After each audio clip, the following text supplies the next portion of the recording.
পাকিস্তান না খেলার ঘোষণা দিলেও নিয়ম মেনে মাঠে যাবে ভারত। পাকিস্তান তো ম্যাচ বর্জনের ঘোষণা দিয়েই রেখেছে, তবে তাদের প্রতিপক্ষ নিজেদের করণীয়গুলো করবে বলেই ঠিক করে রেখেছে। ম্যাচটি খেলতে সময় মতো শ্রীলঙ্কা যাবে ভারতীয় দল, তারা অনুশীলন করবেন, সংবাদ সম্মেলন হবে, ম্যাচের দিন সময় মতো মাঠেও থাকবে গোটা দল।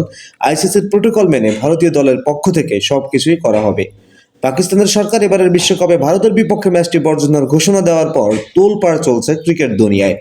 সম্ভাব্য পরিণতি মনে করিয়ে দিয়ে আইসিসি এরই মধ্যে সিদ্ধান্ত পূর্ণ বিবেচনার জন্য আহ্বান জানিয়েছে পাকিস্তানকে। ভারতীয় বোর্ডের পক্ষ থেকে আনুষ্ঠানিক কোনো মন্তব্য করা হয়নি, তবে বোর্ডের এক কর্মকর্তার বার্তা সংস্থা AANI-কে জানিয়েছে তারা নিয়ম মেনেই সবকিছু এগিয়ে নেবেন। ম্যাচটি খেলতে ভারতীয় দল শ্রীলঙ্কা সফরে যাবে এবং আইসিসির প্রোটোকল অনুসরণ করবে। তারা সূচি অনুযায়ী অনুশীলন করবে, সংবাদ সম্মেলন করা কেউ সময় মতো স্টেডিয়ামে পৌঁছাবে এবং ম্যাচ রেফারির খেলা বাতিল করার সিদ্ধান্তের অপেক্ষা করবে। আইসিসির প্লেয়িং কন্ডিশন অনুযায়ী কোনো দলকে ওয়াকওভার তখনই দেওয়া হয় যখন প্রতিপক্ষ অধিনায়ক টসের সময় উপস্থিত না থাকেন। ভারতীয় অধিনায়ক সূর্যকুমার যাদব টসের সময় মাঠে নামবেন বলেই ধারণা করা হচ্ছে। পাকিস্তান অধিনায়ক সালমান আলী আগা টসের সময় না থাকলেও তখন আনুষ্ঠানিকভাবে ভারতকে জয়ী ঘোষণা করা হতে পারে। আগামী 15 ফেব্রুয়ারি ম্যাচটি হওয়ার কথা কলম্বোয় প্রমোদাস স্টেডিয়ামে।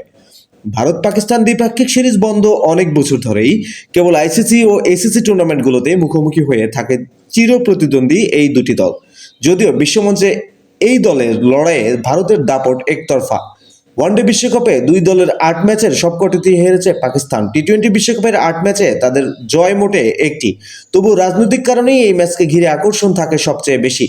টিভি সম্প্রচার থেকে এই ম্যাচের আয় অনেক বেশি হয়ে থাকে। ম্যাচটি না হলে আইসিসির সম্ভাব্য আয়ে বড় ধাক্কা লাগবে। পাকিস্তানের বোর্ডে তাই বড় জরিমানার মুখোমুখি হতে হবে অনেকটাই নিশ্চিতভাবে, এটা বলাই যায়।